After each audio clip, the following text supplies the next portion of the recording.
자, 오늘 수업 시작하도록 하죠. 페이지 36쪽으로 넘어가시기 바랍니다.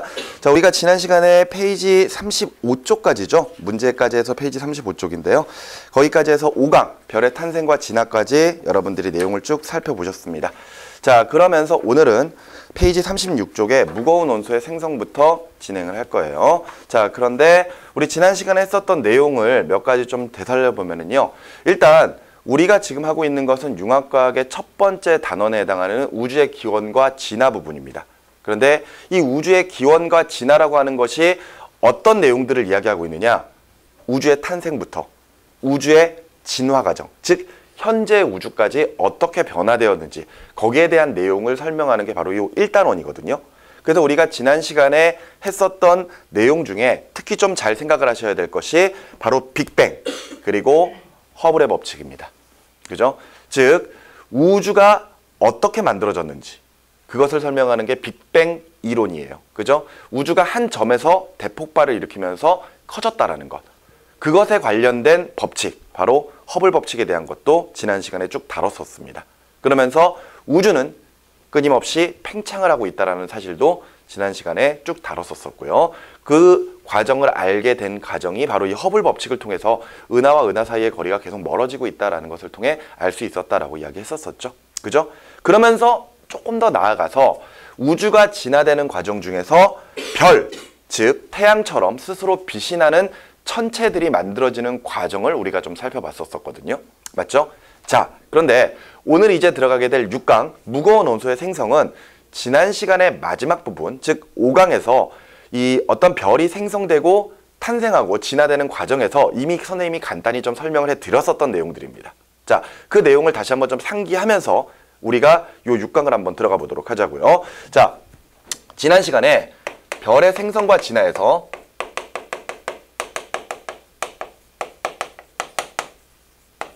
별이 만들어지는 과정을 좀 설명을 했었습니다.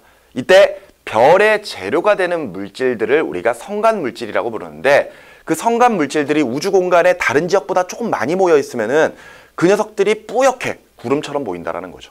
그랬을 때 그렇게 성간 물질들이 구름처럼 모여 있는 걸 뭐라 부른다? 성운이라고 부른다 그랬습니다. 그죠? 그런데 이 성운은 그냥 단순히 성간 물질들이 모여 있기만 하는 게 아니라 얘네들은 점점 더 안쪽으로 모여 나가면서 회전을 한다 그랬었거든요. 그래서 성운은 안쪽으로 끌어당겨지는 과정 중에서 에너지가 발생을 합니다. 그 에너지가 중력 수축 에너지였어요. 중력 수축 에너지. 그러면서 자기 스스로 빙글빙글 돌기 시작을 한다 그랬었죠. 그러다 보니까 그 물질들이 모여가지고 점차 어떤 특이한 모양을 나타내기 시작을 하는 거죠.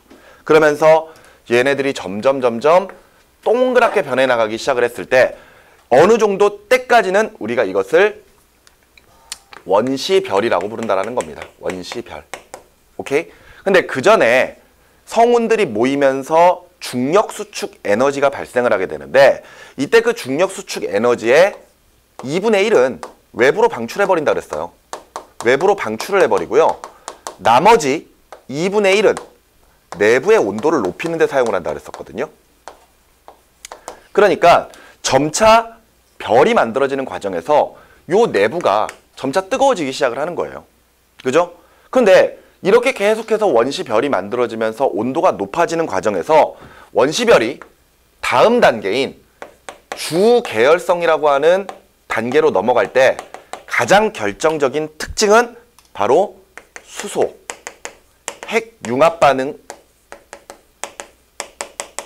요 반응이 일어나는 여부였습니다.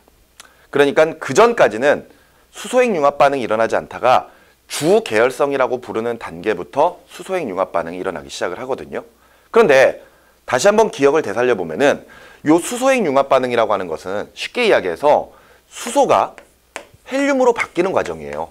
우리 주기율표 다시 한번 생각해 보시기 바랍니다. 주기율표에 각각의 원소들이 쭉 배치가 되어 있는데 사실 배치되어 있는 순서는 뒤에 가서 이제 우리가 좀 더 자세하게 살펴보겠지만 상대적으로 가벼운 녀석부터 무거운 녀석 순으로 이렇게 쭉 배치가 되어 있다고 생각을 하시면 돼요. 물론 정확하게는 그렇게 설명을 하면 안 되지만 일단 가벼운 물질부터 무거운 물질로 차례대로 이렇게 다 배열이 되어 있다고 보시면 되거든요. 그랬을 때 수소는 원자 번호 1번, 그리고 헬륨은 원자 번호 2번입니다. 그 말인즉슨 우주 공간에 있는 물질들 중에서 가장 가벼운 원소가 바로 수소예요. 그리고 두 번째가 헬륨이거든요. 그랬을 때 요 수소핵 융합 반응이라고 하는 반응, 즉 가벼운 수소가 조금 더 무거운 헬륨으로 바뀌어 나가는 과정인데, 이 반응은 우주가 탄생을 했을 때, 즉 빅뱅이 일어나고 나서 아주 짧은 시간 동안에 우주 공간에서도 일어났던 현상이거든요.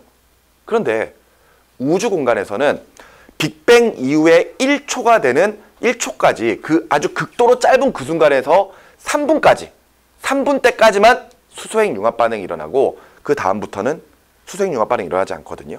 그 이유가 우주의 온도가 점차 낮아지기 때문에. 그죠? 즉 이런 핵 융합 반응이라고 하는 반응이 일어나기 위해서는 어느 정도 높은 온도와 압력이 필요한데요. 처음에 빅뱅 이후에는 그 온도 조건을 만족했다라는 겁니다. 그러니까 우주 공간 내에서도 일어났거든요. 하지만 3분의 시간이 지나고 난 다음부터는 더 이상 우주 공간에서는 수소핵 융합 반응이 일어날 수 없는 상태가 돼버리는 거죠. 오케이? 그래서 우주가 계속해서 커져나가는데, 별이 만들어지는 과정에서 원시별 다음에 주계열성 단계로 딱 넘어가게 되면은 이 별의 내부가 충분히 수소 핵 융합 반응이 일어날 수 있는 그 온도에 도달할 수 있다는 거예요. 그래서 우주 공간에서는 핵 융합 반응이 일어나지 않는데 별 내부에서는 일어난다는 거죠. 여기까지 무슨 말인지 이해가 됩니까? 그래서 원시별은 중력 수축 에너지는 작용을 해요. 발생을 합니다. 그런데 주계열성은 중력 수축 에너지도 작용하지만 뭐도 작용해? 요거 수소핵 융합 반응도 일어나고 있는 거예요. 그러면서 얘네들이 보통 4개의 수소가 하나의 헬륨으로 바뀌었다라고 보통 이야기를 하거든요. 그러면서 에너지가 발생을 하는데, 요 에너지가 바로 우리가 태양을 봤을 때 나오는 그 밝은 빛, 그리고 그 열, 그런 에너지라고 생각을 하시면 되겠습니다. 무슨 말인지 아시겠습니까? 자, 그런데 이런 식의 주계열성 단계는 별의 일생 중에서 가장 오랜 시간을 차지하는 단계라 그랬었어요. 대부분의 별들이 자신의 일생의 70~80% 이상은 주계열성 단계로 머물러 있거든요. 그런데 그 이후로 자신이 가지고 있던 수소를 거의 대부분 헬륨으로 바꿔버리고 나면은 그 다음부터는 소멸 단계에 들어간다라고 이야기했습니다. 근데 소멸 단계에 들어갈 때 별의 질량에 따라서 소멸 단계가 약간 다르다 그랬었죠. 그랬을 때 태양도 하나의 별이에요. 그러면서 태양이 지금 이제 주계열성 단계에 있다 그랬었죠. 그죠? 그런데 이 태양이 소멸 단계에 들어갈 때 태양보다 질량이 작은 별들은 그냥 천천히 식어가면서 뭐 갈색, 외성 같은 것들로 생을 마감을 해버리게 됩니다. 그런데 태양 정도의 질량에서 한 10배 정도까지, 또는 태양 질량보다 30배 이상이 되는 별들은 다음 단계로 넘어갈 때 또 다른 현상이 벌어지게 되거든요. 이랬을 때 태양 질량이 한 10배 정도 되게 되면은 얘네들의 크기가 커지면서 바깥쪽 색깔이 붉게 변하는 적색 거성 단계를 거친다 그랬고요. 이후로는 외부가 뜯어지면서 그 흔적들이 외부로 퍼져나가면서 앞서 우리가 제일 첫 번째로 봤었던 성운처럼 보이는 행성상 성운, 그러니까 가운데 핵이 남고 바깥쪽에 이렇게 텅간 물질들이 이렇게 남는 겁니다. 이렇게 남는 거예요. 이런 식으로 바뀌어 나가면서 얘네들이 행성상 성운을 거쳐 마지막 요 부분 핵만 남는다 그랬죠. 그래서 얘네들은 색깔이 하얀색으로 보이는 백색 외성 단계로 생을 마감한다 그랬었습니다. 맞죠? 기억나시죠? 이랬을 때 태양의 마지막 모습이 바로 요 모습일 거예요. 오케이? 그런데 태양 질량보다 30배 이상 큰 별들은요, 적색 거성보다 훨씬 더 크게 변하죠. 그랬을 때 그 별을 우리가 초거성이라고 부르고요. 역시 마찬가지로 외부가 뜯어집니다. 근데 얘는 천천히 뜯어지는 거지만 초거성은 훨씬 더 에너지가 크기 때문에 외부가 폭발을 해버려요. 그래서 그런 것들을 우리가 초신성 폭발이라고 하고요. 그리고 나서 역시 마찬가지로 가운데 핵만 남는데, 그 핵은 역시 두 가지로 뭐가 있다 그랬었죠? 중성자별이나 요즘 한참 영화 때문에 난리죠. 그지? 바로 그렇죠. 블랙홀로 생을 마감할 수가 있다라고 이야기를 했었습니다. 되셨습니까? 자, 그런데 이게 우리가 지난 시간에 마지막에 봤었던 바로 별의 생성과 진화 과정이었거든요. 그리고 소멸이겠죠. 그런데 요 6강 무거운 원소의 생성, 즉 우리가 주기율표에서 보고 있는 그 약 110여 가지 이상 되는 그 원소들이 어떻게 만들어졌느냐, 그것은 바로 이 별의 생성과 진화 단계에서 우리가 확인할 수가 있다는 거죠. 자, 다시 보시면은요, 주계열성 단계에서 수소가 헬륨으로 바뀝니다. 이때 좀 더 가벼운 녀석이 좀 더 무거운 녀석으로 바뀌어 나가기 시작을 하는 거거든요. 이렇게 가벼운 원소의 핵들이 결합을 해서 조금 더 무거운 원소의 핵을 만들기 시작을 하는 거죠. 그러니까 합쳐져서 만들어졌다 하기 때문에 핵융합이다 이렇게 표현을 하고 있는 거예요. 되셨나요? 그런데 수소보다 헬륨보다 더 무거운 원소들도 많거든요. 그죠? 근데 그 무거운 원소들은 어떻게 만들어졌느냐? 바로 역시 마찬가지로 핵융합 반응에 의해서 만들어진다는 거죠. 근데 그 핵융합 반응이 언제, 어디서 일어날 수 있느냐? 주 계열성은요, 헬륨까지밖에 못 만듭니다. 알겠습니까? 이때 자신이 가지고 있던 수소를 헬륨으로 바꾸는 과정이 일어나는 거예요. 그런데 이후에 적색 거성과 초거성 단계로 들어가게 되면은 이때 조금 더 무거운 원소가 생성이 되기 시작을 하는 거죠. 그런데 이 무거운 원소가 어디서 만들어지느냐? 당연히 이 별의 가운데 부분, 중심 부분, 바로 핵입니다. 무슨 말인지 아시겠습니까?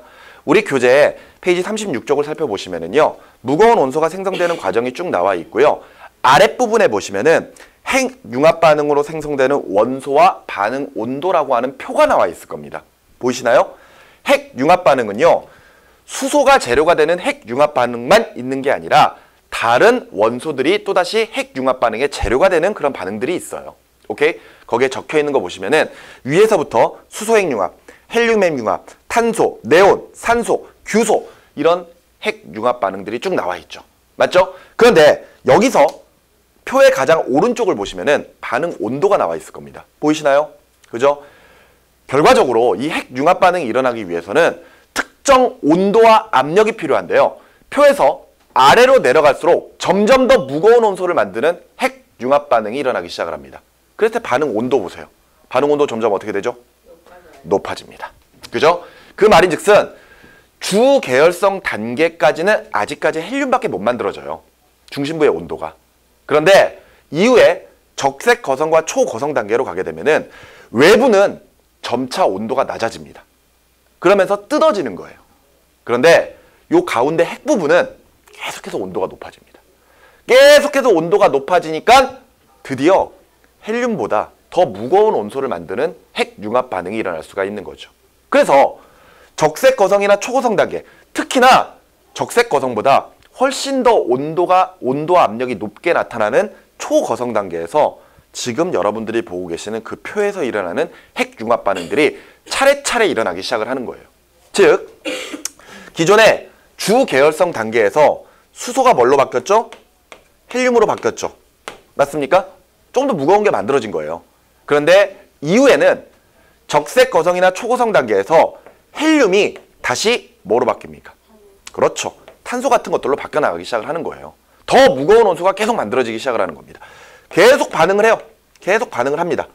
그러면서 별 내부에서 최종적으로 만들어질 수 있는 가장 무거운 원소는 바로 Fe, 철입니다. 철. 바로 여러분들이 앉아 계시는 책상과 의자의 그 나무를 제외한 나머지 부분, 그 부분에 해당하는 철이 바로 요 별 내부에서 만들어지는 것이고요. 여러분들이 앉아있는 그 책상과 의자의 철은 예전, 과거에 우주에서 어떤 별이 생성되었다가 소멸 단계에 들어가는 과정에서 만들어졌던 그 철이 우주 공간을 떠돌다가 지구를 만드는 과정에서 그 철이 우연히 들어온 거예요. 그래서 그 철이 지구에 있는데 우리가 그것을 캐내서 쓰고 있는 거죠. 지구에서 철이 만들어진 게 아닙니다. 네? 하나 캐냈었어요? 하나를 캐내겠어요, 설마? 그러니까 땅을 이렇게 파보면 철 덩어리가 나올 거 아니에요? 그죠? 철광석. 그죠? 뭐 어디 이렇게 뭐 땅 파면 이렇게 철이다! 이렇게 끄집어내는 게 아니라 거대한 철광석을 끄집어내가지고 용광로에서 재련해가지고 철을 얻어내게 되죠. 그죠? 그렇게 해서 우리가 사용하고 있는 것이라고 생각하시면 되겠습니다. 됐습니까? 자, 이런 과정은 모두 다 핵융합 반응을 통해서 만들어지게 돼 있어요. 근데 그런 핵융합 반응은 온도와 압력이 높아야 되는데 주계열성에서는 어디까지밖에 안 만들어진다? 헬륨까지. 근데 이후에 적색 거성이나 초고성 단계로 들어가게 되면은 훨씬 더 무거운 원소까지 만들어집니다. 그런데 별 내부에서 어디까지? 어느 원소까지? 철. 그렇죠. 철까지 만들어집니다. 선생님, 네. 그럼 적색 거성에서는 네. 안 만들어요? 네. 사실 적색 거성 같은 경우에는요. 내부의 온도와 압력이 높아지면서 더 무거운 온수가 만들어지는 반응이 일어나긴 하지만요. 이때 철까지 만들기는 좀 힘듭니다. 그래서 거의 일반적으로는 초고성 정도 돼야지 그 정도 철까지 만들어질 수 있다. 이렇게 이제 우리가 보통 보고 있어요. 근데 특별히 그것을 구별 지으실 필요는 없고요. 만일 별 내부에서 핵 융합 반응이 일어나서 무거운 온소가 생성된다면 최종적으로 어디까지 만들어질까? 그 정도만 알고 계시면 됩니다. 그 답은 철이겠죠. 되셨나요? 그런데 철 상당히 무거운 온소들입니다. 하지만 주기율표에 보면은 철보다 훨씬 더 무거운 온소들이 존재하거든요. 그럼 그 원소는 어떻게 만들어졌느냐? 말 그대로 철까지밖에 안 만들어지는 이유는 그때의 온도와 압력 정도까지밖에 안 올라가기 때문입니다.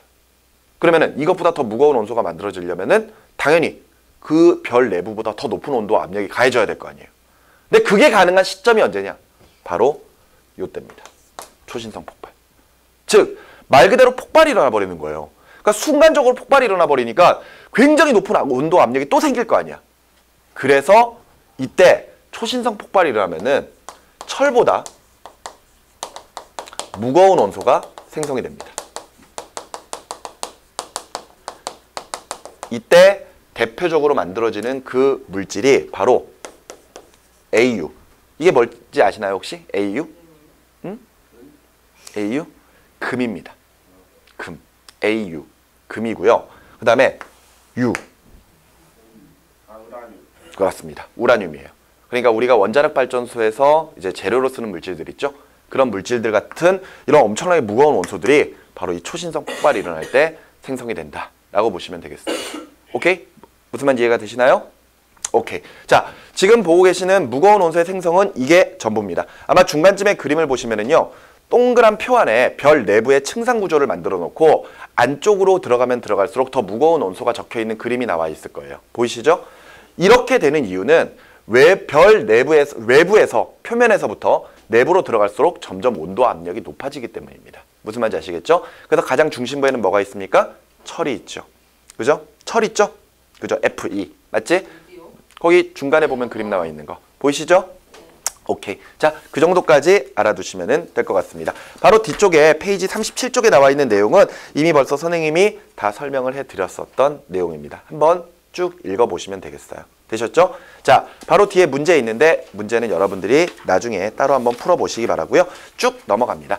쭉 넘어가셔서 페이지 42쪽으로 넘어가시면 은하와 은하단이라고 하는 부분이 나오죠. 자, 이제 여기서부터 한번 또 시작을 해보도록 하죠. 맞습니다. 자, 여러분들이 지금 배우고 계시는 이 우주의 기원과 진화 부분에서는요. 여러분들이 중학교 때 아마 좀 재미가 없다라고 생각했던 그 단원에 해당을 할 거예요. 막 별들의 물리량들 막 외우고 막 그랬던 부분들 있죠. 그런 부분을 일단 기본 주로 놓은 상태에서 나머지 물리, 화학, 생명을 어느 정도 좀 첨가를 해놓은 부분입니다. 아마 여러분들 여기서는 다 중학교 때 한 번 정도씩은 들어본 기억들이 있을 거예요. 자, 거기에 조금만 추가를 해서 이야기를 해보도록 하죠. 아시겠습니까?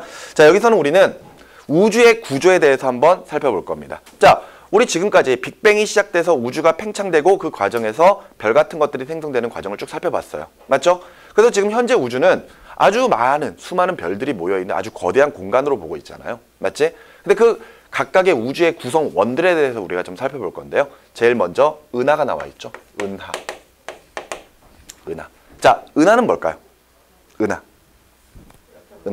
그렇죠. 은하는 수많은 별의 집단이라고 볼 수 있습니다. 수많은 별의 집단.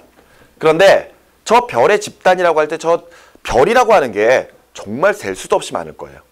오케이? 자, 어느 정도 많냐면요. 이제부터 우리가 은하의 모습을 한번 좀 보도록 하죠. 이때 은하는 우리가 살고 있는 지구가 포함된 태양계, 그 태양계가 속해 있는 은하를 우리은하라고 하죠. 우리은하.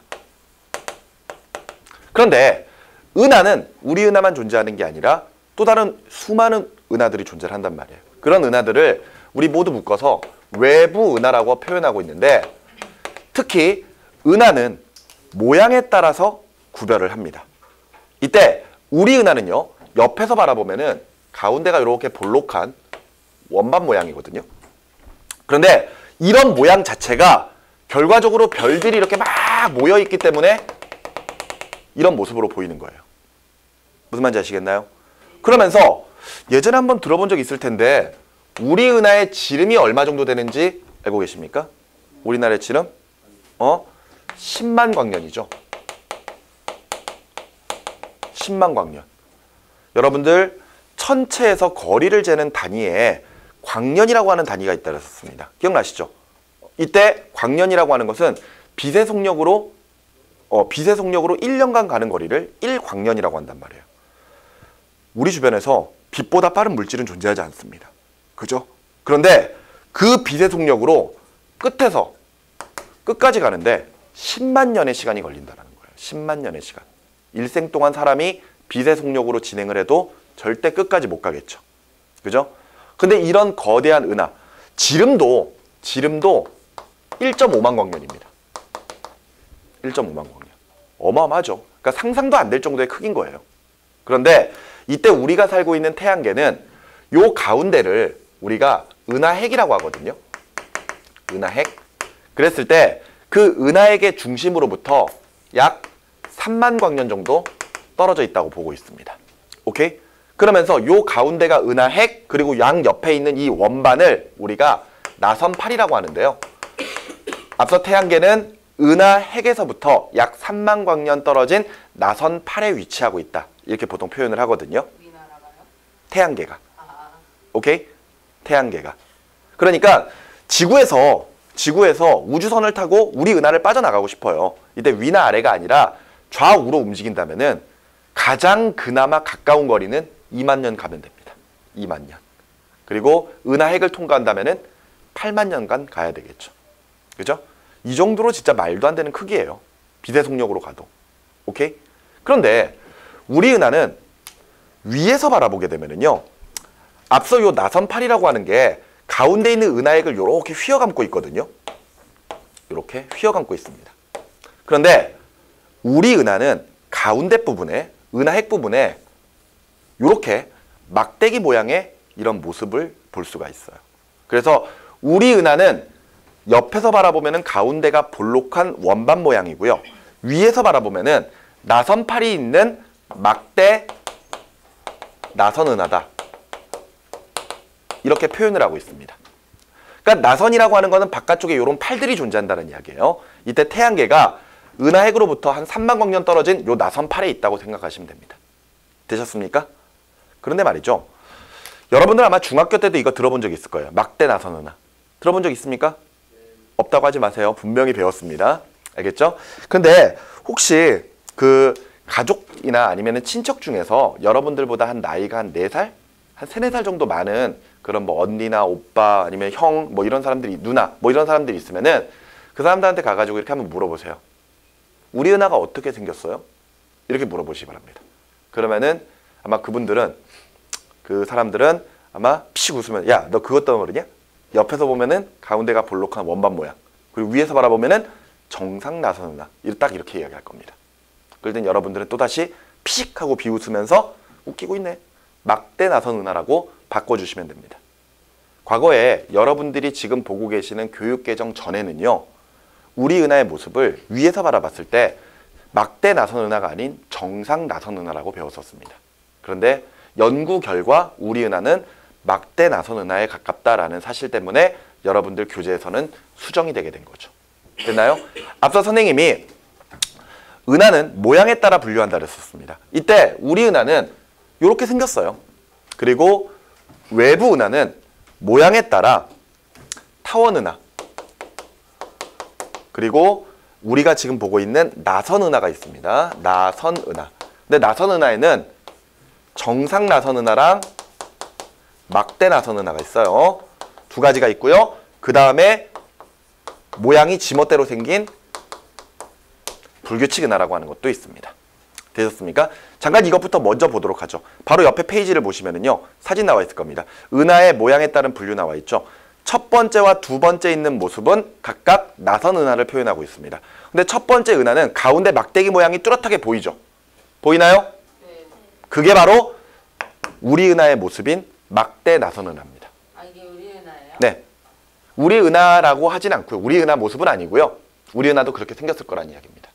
그리고 그 옆에 보시면 역시 나선팔은 있는데 휘어 감겨져는 있는데 가운데 막대기가 안 보이죠? 이런 모습을 정상 나선은하라고 표현을 하고 있습니다. 오케이? 그러니까 막대기가 있느냐 없느냐 거기에 따라 각각 막대 나선은하냐 정상 나선은하냐 이렇게 구별을 하고 있는 거예요. 세 번째 그림은 완전히 동그랗게 생겼죠? 그지? 타원은하입니다. 동그랗게 생긴 타원은하. 그리고 마지막 네 번째는 모양이 지멋대로 생긴 거예요.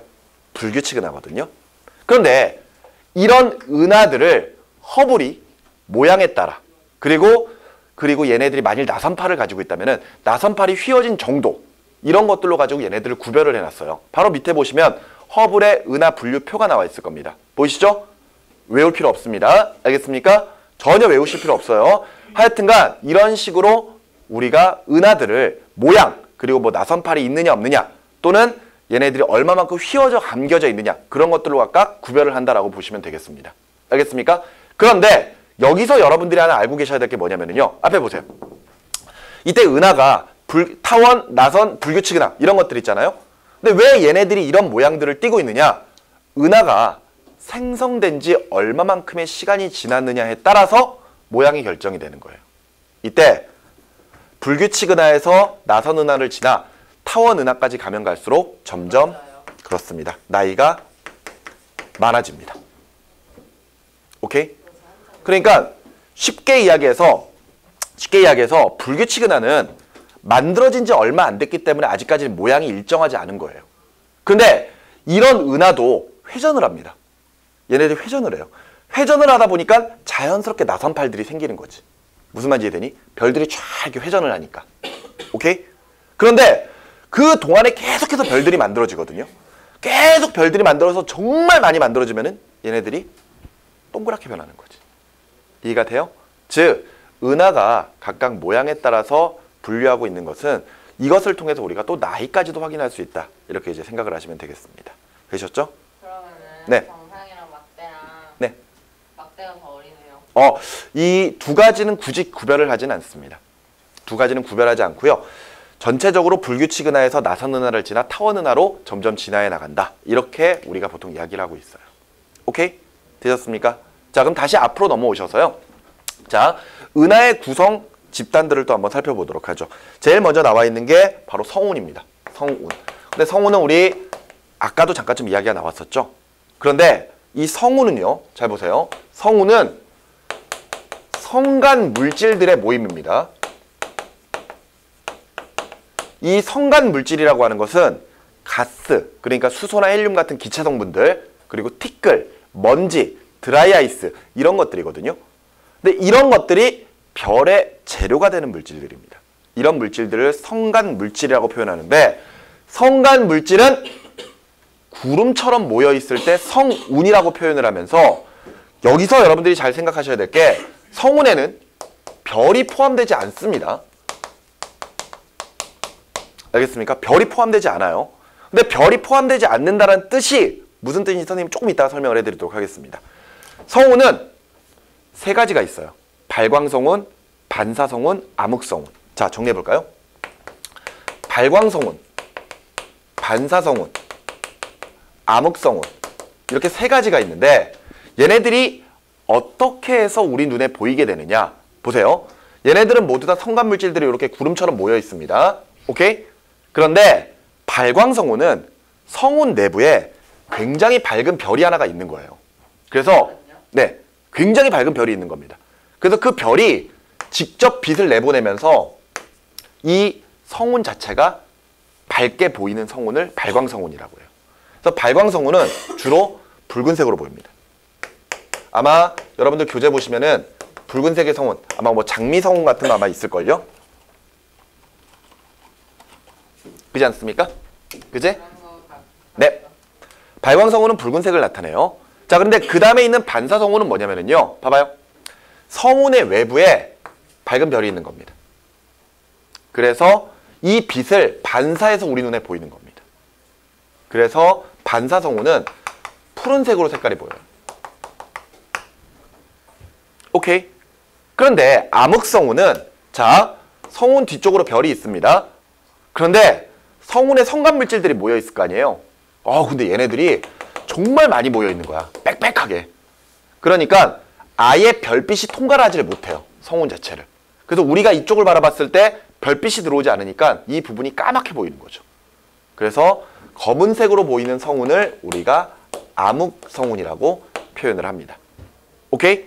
그런데 이 성간 물질들이 중요한 이유가 뭐냐면요.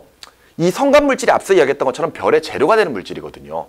그렇기 때문에 성운이 있는 장소에서 별이 탄생한다. 이렇게 보고 있는 겁니다. 그런데 선생님이 아까 분명히 얘는 별을 포함하지 않는다 그랬죠. 물론 이 내부에 발광성운처럼 이렇게 별이 있는 경우가 있어요.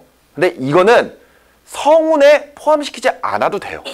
알겠니? 그냥 우리는 발광, 반사, 암흑성운의 색깔이 왜 저렇게 나타나는지를 알기 위해서 선생님이 이렇게 예를 들어준 건데 굳이 별이 있다 없다 아니면은 별이 있다고 해도 아주 적은 수의 숫자가 들어가 있다고 생각하시면 됩니다. 무슨 말인지 아시겠습니까? 선생님이 왜 이런 이야기를 하고 있느냐?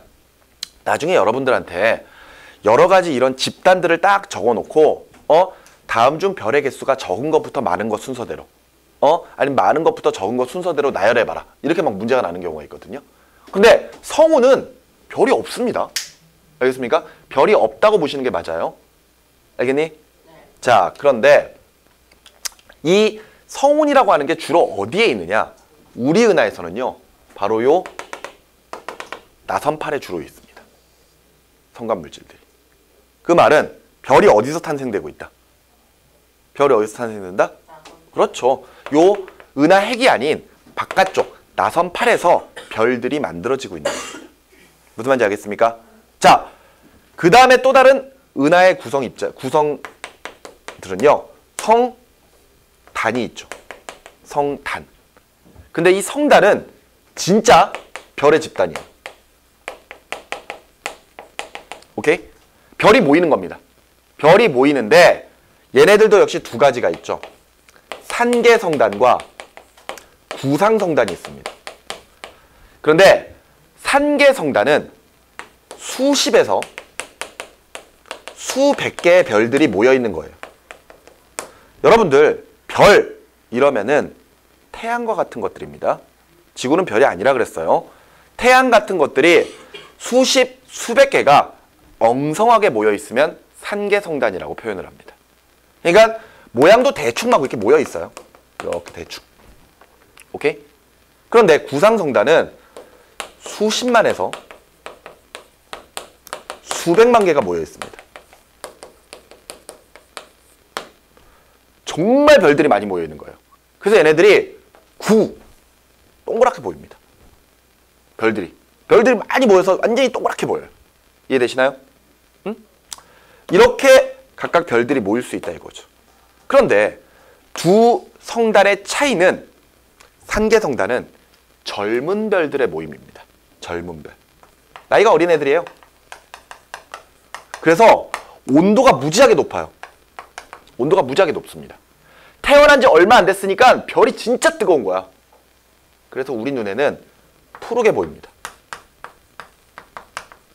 푸른색으로. 근데 반대로 구상성단은요. 늙은 별들이에요. 그래서 상대적으로 온도가 낮습니다. 그래서 우리 눈에는 붉은색으로 색깔이 보여요. 선생님이 지난 시간에도 잠깐 좀 이야기를 했었지만 우리는 빨간색과 파란색을 보면은 빨간색은 뜨겁고 파란색은 차갑다라고 느끼잖아요. 근데 그거는 감정이에요. 우리 느낌입니다. 근데 실제로 온도에 따라 실제 색깔이 나타날 때는 도리어 온도가 높을수록 하얀색에서 푸른색 계열을 나타내게 돼 있고요. 반대로 온도가 낮으면 붉은색 계열을 나타내게 돼 있거든요. 그죠? 그래서 산계성단은 만들어진 지 얼마 안 된 젊은 별들이 모여있기 때문에 온도가 매우 높아서 푸른색으로 보이고 반대로 구상성단은 만들어진 지 오래됐기 때문에 늙은 별들이 모여서 온도가 낮아서 붉은색으로 보이는 특징들을 나타내게 되는 거죠. 즉, 별들이 모여있을 때 산계성단 따로, 구상성단 따로 모여있는 게 아니라 처음에 별들이 막 만들어지기 시작을 하겠죠? 그때 처음 모습이 산계성단인 겁니다. 근데 계속 별들이 만들어지면서 얘네들이 점점 동그래지기 시작을 하는 거예요. 그래서 산계성단이 구상성단으로 진화를 하는 거죠. 오케이? 그래서 다시 일로 넘어와서 우리 요 우리 은하를 잠깐 좀 다시 보면은요. 이 안에 수많은 성단들이 있는 거예요.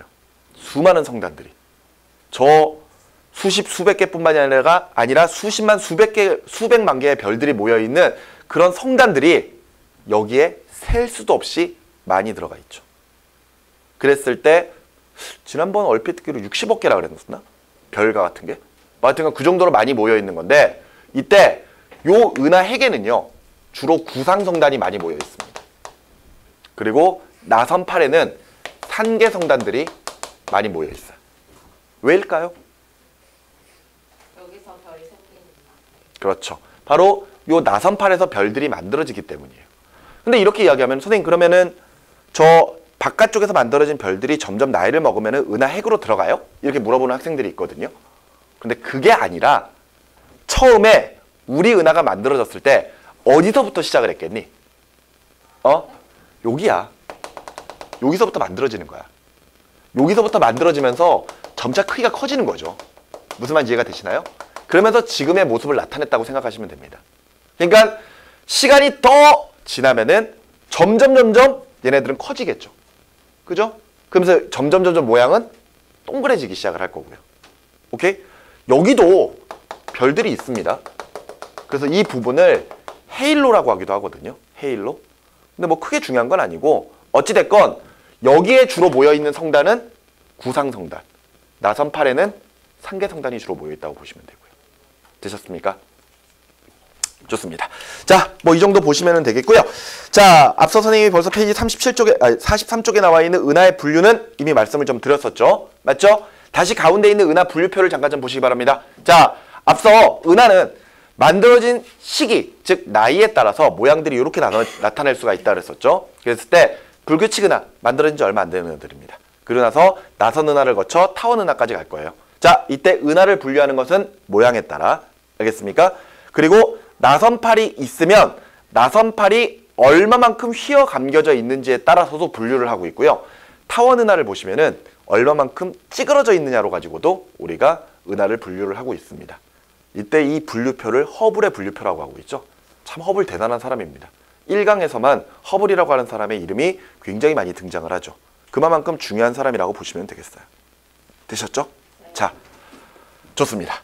이렇게 우리가 은하를 좀 살펴봤는데 그럼 우주는 어떻게 돼 있는 거지? 우주는. 자, 이제 상상의 한계를 뛰어넘으셔야 될 것 같습니다. 자, 앞서 우리 은하의 크기가 지름이 10만 광년이라고 그랬습니다. 맞죠? 근데 우주에는 우리 은하만 있는 게 아니죠. 수많은 외부 은하들이 존재한다 이거죠. 그랬을 때, 자, 우주에 있는 은하들이 모이면 은하군이 됩니다. 저런 엄청난 별들의 집단인 은하들도 모이면 은하군이 돼요. 이때 우리 아까 은하 중에서 태양계가 속해 있는 은하를 무슨 은하라고 부른다고요? 우리 은하야. 우리 은하. 그랬을 때 우리 은하와 가까이에 있는 은하들끼리 이렇게 묶어서 이야기하는 은하군을 국부은하군이라고 합니다. 상식으로만 알아보고 계세요. 아시겠죠? 은하들이 뭐 한두 개가 아니라 뭐 보시면은 수십여 개의 은하들이 막 모이면은 그것을 은하군이라고 표현하고 있는 거예요. 근데 이게 끝이 아닙니다. 은하군이 모여서 은하단이 됩니다. 수백 개 이상의 은하군들이 모이면은 은하단이 돼요. 그리고 은하단들이 또 모이면은 초은하단이 됩니다.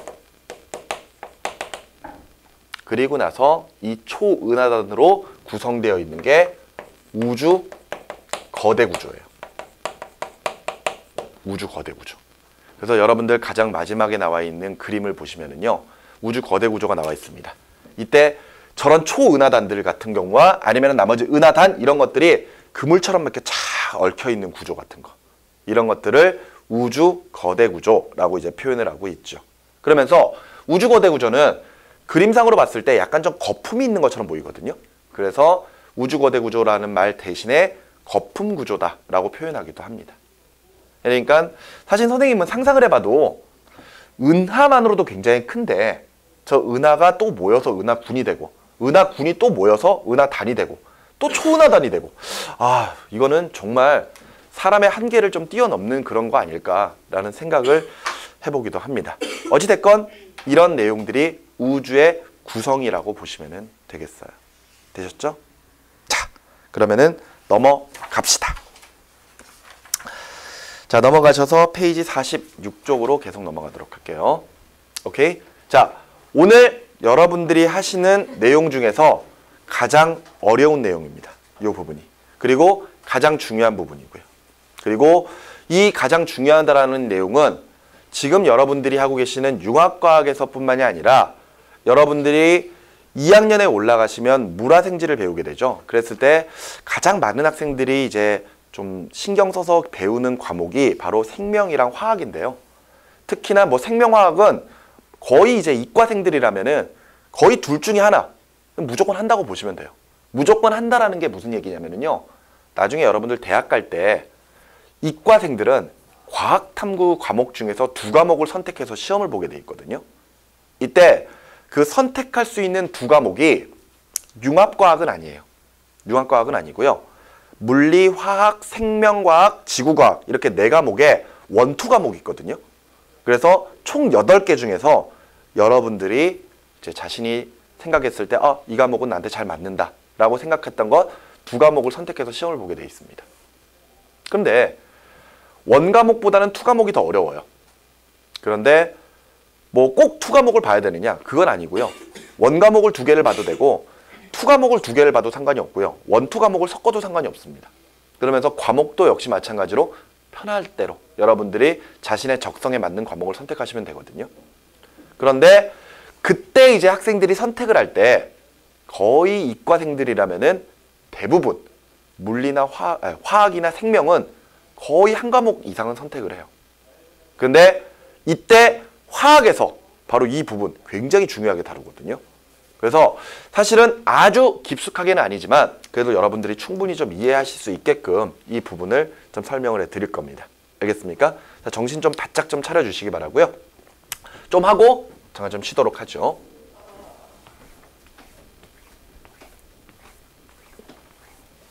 자, 앞에를 좀 봐주시기 바라요. 자, 선생님이 지난 시간에 우리가 주변에서 볼 수 있는 입자들을 구성하는, 그러니까 우리 주변에 존재하는 물질들을 구성하는 입자에 대한 표현들을 선생님이 몇 가지를 적어드린 적이 있을 겁니다. 자, 원소라고 하는 표현이 있고요. 원자라고 하는 표현이 있고요.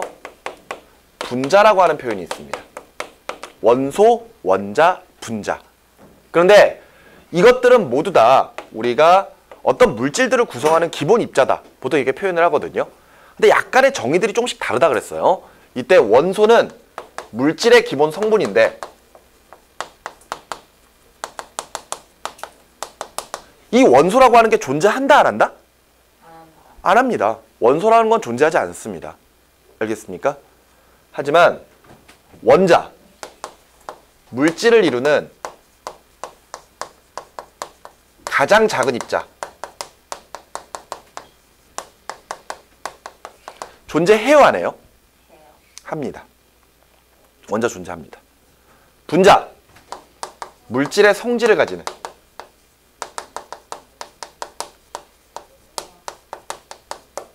가장 작은 입자 존재합니까 안 합니까? 합니다. 알겠습니까? 그런데 우리는 아직도 원소라고 하는 개념을 쓰고 있거든요. 그죠? 그래서 실제로 여러분들 지난 시간에 주기율표를 좀 외우라고 그랬었죠. 주기율표 1번부터 20번까지는 꼭 알고 계셔야 된다라고 이야기했었습니다. 거기에 보시면은 거기에 이제 적혀 있는 것들이 바로 우리가 원소라고 부르는 것들이란 말이에요. 오케이? 왜 존재하지도 않는데 원소를 쓰느냐? 요 2가지의 성질 또는 어떤 정의를 함께 쓰는 게 원소라고 생각하시면 돼요. 알겠죠? 그래서 예를 들어서 우리 주변에 만일 수소 원소 또는 뭐 수소 원자 뭐 수소 분자 이렇게 부를 거거든요. 여러분들 아까 선생님 잠깐 좀 이야기했었지만 수소는 원소 중에서 가장 가벼운 원소예요. 오케이? 그런데 수소는 가연성의 성질을 가지고 있거든요. 즉 불을 가까이에 가져가면은 수소는 폭발을 합니다. 폭발. 여러분들 전 세계에서 가장 기술이 뛰어난 나라들 딱 생각해 보면 어떤 나라가 있나요? 미국, 중국, 우리나라. 그렇게 됐으면 좋겠네요. 근데 전 세계에서 이제 가장 기술이 뛰어난 나라들을 이제 꼽아보면은 일단 미국이 있죠. 무시할 수 없습니다, 당연히. 그리고 러시아가 있어요. 러시아는 지금 현재로는 러시아 자체가 굉장히 좀 작아졌지만 예전에는 러시아 연방이라 그래서 소련 정말 거대한 땅덩어리를 가지고 있는 나라였거든요. 그리고 지금 현재는 러시아 자체가 조그만 나라로 되어 있지만 그 주변의 나라들도 사실은 러시아랑 관련이 굉장히 깊어요. 근데 어찌됐건 러시아도 정말 어마어마한 기술을 가지고 있는 나라입니다. 그리고 또 하나 독일 같은 경우에도 어마어마한 기술력을 가지고 있거든요. 얘네들이 어마어마한 기술력을 가지고 있다는 것은 지금 우리 주변에 있는 생필품들 아니면 전자제품들 이런 것들 생각해 보면은 사실 러시아 제품들은 그렇게 많지는 않죠. 그죠? 근데 미국이나 아니면은 독일 제품들이 없는 경우가 거의 없어요. 그리고 사실 전자제품은 일본 제품들도 많이 있죠. 그죠? 이제 우리나라가 이제 또 전자제품에 또 많은 또 어떤 파워를 가지고 있긴 하지만 과거 같은 경우에는 정말로 그 나라들이 정말 갑이었습니다. 정말 대단했거든요. 뭐 이런 이야기 있어요? 실제로 공장에서 사용되는 기계들 있죠. 공장에서 사용되는 기계들 중에 전 세계의 모든 기계의 4대 중에 한 대는 독일제라는 이야기도 있습니다. 그 정도로 미국도 정말 대단한 나라인데 독일도 정말 대단한 나라거든요. 근데 얘네들이 기술을 키우려고 했었던 것 중에 하나가 바로 전쟁 무기 같은 것들이에요. 전쟁 무기. 그 전쟁 무기가 모든 전자기기의 모든 메카거든요. 그러니까 그거 전쟁 무기를 만듦으로써 그런 기술력이 발달을 해버리는 거야. 근데 독일이 그런 게 뛰어났었거든요. 그랬는데 과거에 독일이 전 세계에서 가장 큰 사람이 탈 수 있는 비행선을 만듭니다. 비행선. 그러니까 지금 날아다니는 비행기가 아니라 왜 이렇게 생겨가지고 사람들 이렇게 태워갖고 다니는 비행선 있죠? 그지? 이걸 만들거든요. 여기에 사람들이 타는데 몇백 명이 탈 수 있을 정도의 거대한 비행선을 만듭니다. 그래서 비행선을 만들어가지고 자신의 기술력을 전 세계에 보여주기 위해서 유명 인사들을 초빙을 해요. 유명 인사들을 딱 초빙을 해가지고 시승식을 딱 합니다. 딱 사람들 태워가지고 쫙 이렇게 한 바퀴 돌고 쫙 내리는 거죠. 막 기자들 와가지고 사진 찍고 막 난리도 아니었겠죠. 그제? 근데 그 비행선이 쫙 착륙하던 도중에 폭발합니다. 폭발해요. 그래서 추락을 해버립니다. 그래서 그 당시에 탑승했던 사람들의 굉장히 많은 수가 사망을 해요. 그런 어마어마한 사건이 일어났거든요. 근데 그 비행선이 폭발했던 이유가 비행선이 뜨려면은 가벼운 기체를 채워야 되거든요. 근데 그 가벼운 기체로 수소 기체를 채웠기 때문이에요. 그래서 뜨긴 뜨는데 아까 선생님 뭐라 그랬습니까? 불 가까이 가면 폭발한다고 했었죠. 이게 아마 그 당시에는 막 신사라고 하는 사람들이 중절모 쓰고 막 아니면 여자들은 그 드레스 이렇게 치마 엄청나게 큰 드레스 이런 거 입고 막 거기 탔을 텐데 아마 거기서 막 이렇게 담배를 피고 막 그랬을 가능성이 높아요.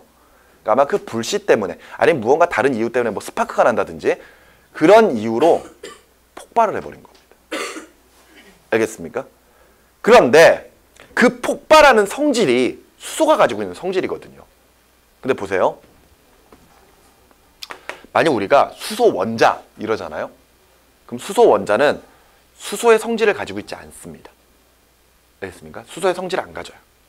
그런데 수소 분자 하면은 성질을 가집니다. 알겠습니까?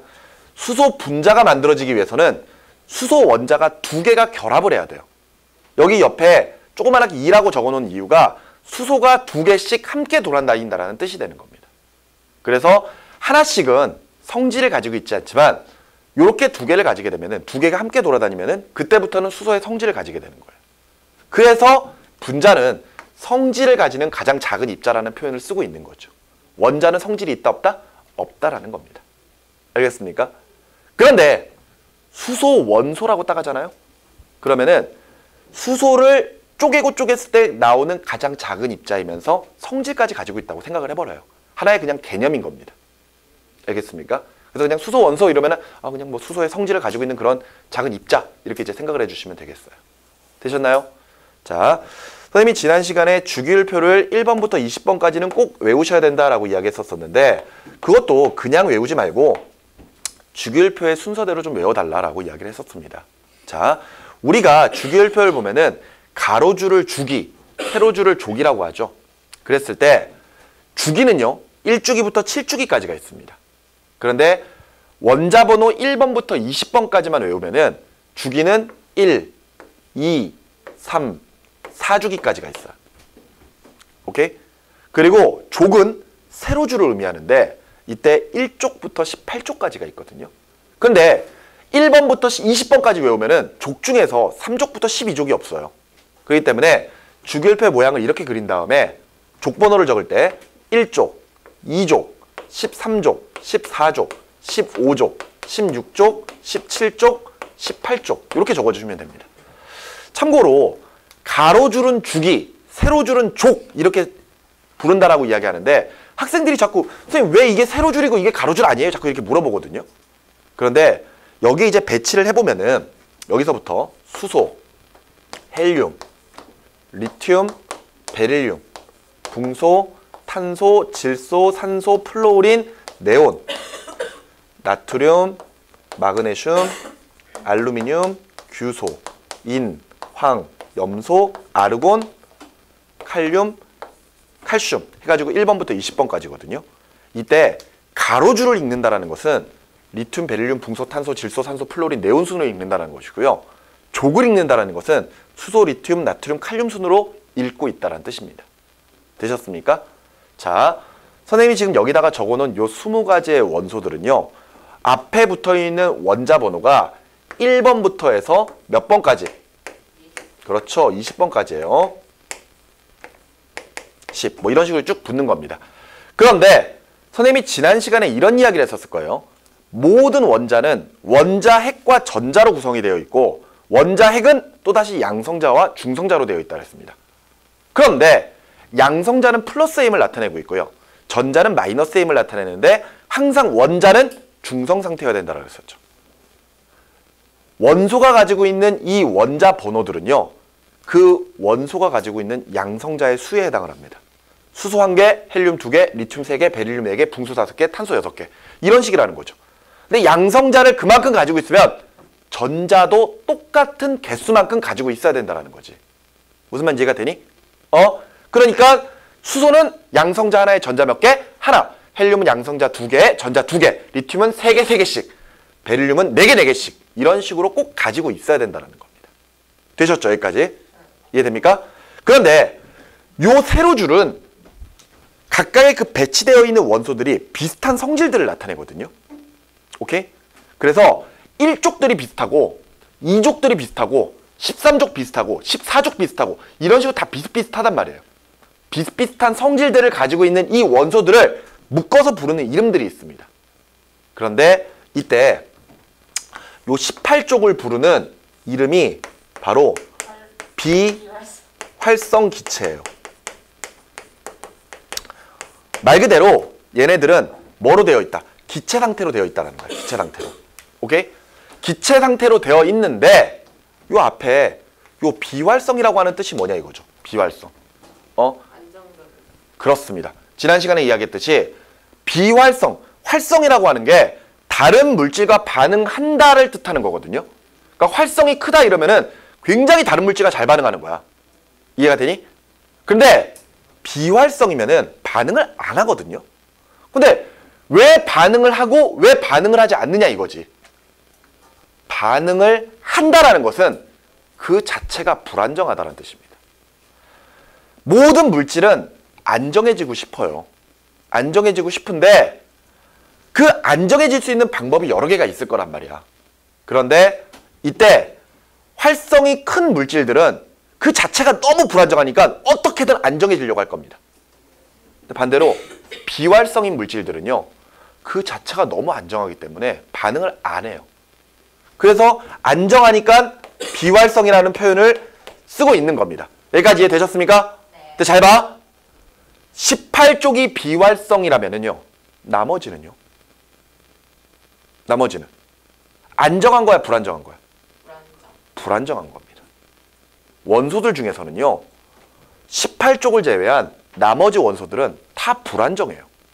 그래서 그러니까 불안정하니까 무언가 안정해질 수 있는 방법을 찾기 시작을 하는 겁니다. 얘네들이. 이해되셔요? 응?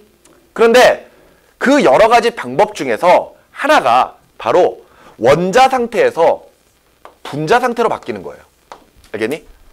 그러니까 수소가 혼자 돌아다니는 것은 불안정하다 이거죠.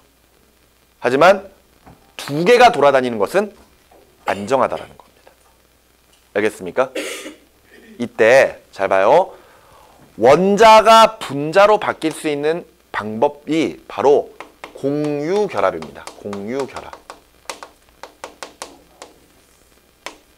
공유결합. 그런데 이 공유결합을 설명하기 위해서 이제부터 우리는 또 다른 나라의 언어를 하나 배워보도록 합시다.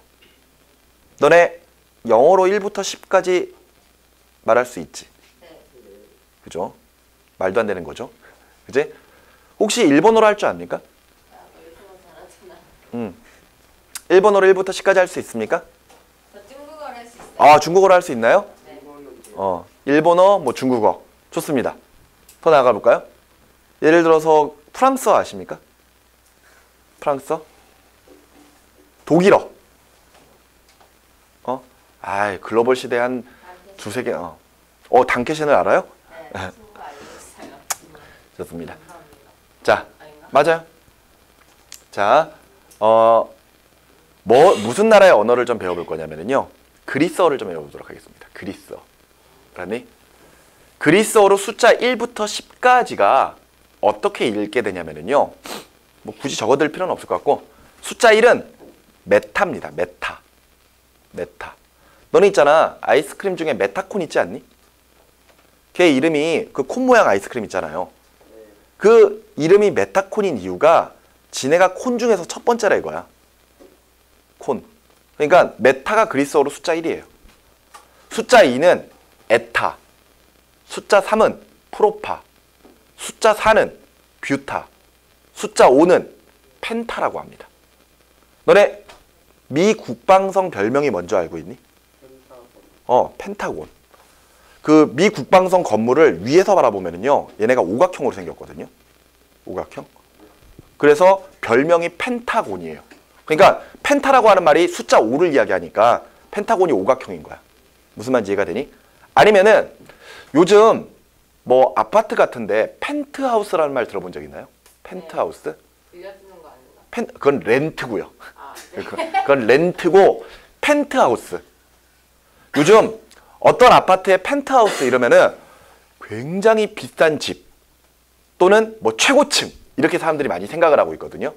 그런데 정확하게 펜트하우스라는 뜻은 다락방이 있는 집을 이야기합니다. 다락방을 가지고 있는 집. 예전에 유럽에 건물을 지을 때 건물 모양이 이렇게 생겼었거든요. 그러니까 얘를 층별로 나눠보면은 1층, 2층 이렇게 나눠서 3층까지 올려버리면은 예를 들어 3층의 모양이 이렇게 생겼잖아요. 오각형으로. 맞지? 그래서 요 위를 다락방으로 쓸 수가 있었거든요. 그래서 요 집을 펜트하우스라고 하는 겁니다. 그러니까 요즘 아파트들 지을 때 가장 최고층 아니면 중간에 어떤 특이한 구조를 만들어가지고 저렇게 다락방 구조를 딱 만들어주는 거죠. 그래 놓고 펜트하우스 한 다음에 어마어마하게 비싼 가격으로 거래가 되는 겁니다. 오케이? 근데 그 펜트하우스라는 말도 오각형에서 유래가 된 거예요. 맞지? 펜트 할 때 그 펜타에서 유래가 된 거거든요. 숫자 6이 헥사입니다. 숫자 6이 헥사. 왜 여기 지금 학원 이름이 구주입회잖아요. 근데 여기에 보니까 또 영재원이 있죠. 수학 영재원. 그 이름이 헥사 수학 영재원 아닙니까? 맞아요. 맞죠? 그 헥사라고 하는 말이 숫자 6이에요. 그래서 거기 보시면은 육각형이 이렇게 그려져 있을걸요? 맞아요. 그게 바로 숫자 6을 의미하는 겁니다. 알겠습니까? 숫자 6은 헥사. 그리고 숫자 7은 헵타. 헵타. 그러니까 7, 헵타. 그 다음에 숫자 8은요. 여러분들 문어가 영어로 뭐죠? 옥토퍼스죠. 문어 다리 몇 개? 8개. 8개. 숫자 8은 옥타입니다. 옥타. 숫자 8은 옥타예요. 옥타. 알겠니? 그러니까 문어 다리가 8개다라는 거에서 유래가 된 겁니다. 옥토퍼스.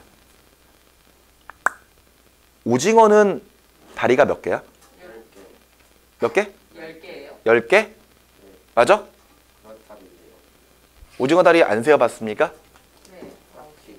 오징어 다리 10개예요. 알겠습니까? 근데 정확하게 이야기하면요. 오징어는 다리가 8개고요. 촉수가 2개가 더 있습니다. 너네 오징어 먹을 때 보면은 다리 부분에 짧은 다리가 있고 긴 다리가 2개 있지 않습니까? 아, 맞아요. 그죠? 그 짧은 게 진짜 다리예요. 그리고 길다랗게 생긴 거는 팔 역할을 하는 촉수입니다. 촉수. 세팅할 거다. 그래서 왜 보면은 짧은 다리는 길이가 짧아도 다 빨판이 붙어 있잖아요. 근데 촉수는 되게 긴데 끝에만 빨판이 있죠. 아, 맞아요. 그죠? 맨날 쇼파에 먹을 때 왜 이건 길지? 그렇죠. 그건 촉수예요. 촉수. 그래서 정확하게 이야기하면 다리는 8개, 그 다음에 촉수가 2개 이렇게 되는 건데 특별히 구별짓지 않고 그냥 얘네들을 뭐 다리 10개다 그냥 이렇게 표현하고 있는 것 뿐입니다. 오케이? 뭐 그래서 숫자 8은 옥타고요. 숫자 9는 노나, 숫자 10은 데카 이렇게 표현하고 있는데 여기서 우리는 요 숫자 8 뭐라 부른다고요? 옥타. 옥타. 이 옥타에서 유래된 옥텟 규칙에 대해서 알아야 됩니다. 옥텟 규칙. 다른 말로 8전자 규칙이라고 표현하기도 합니다. 되셨습니까? 자, 여기까지 보시고 우리 잠깐 쉬었다가 계속 이어서 하도록 하겠습니다.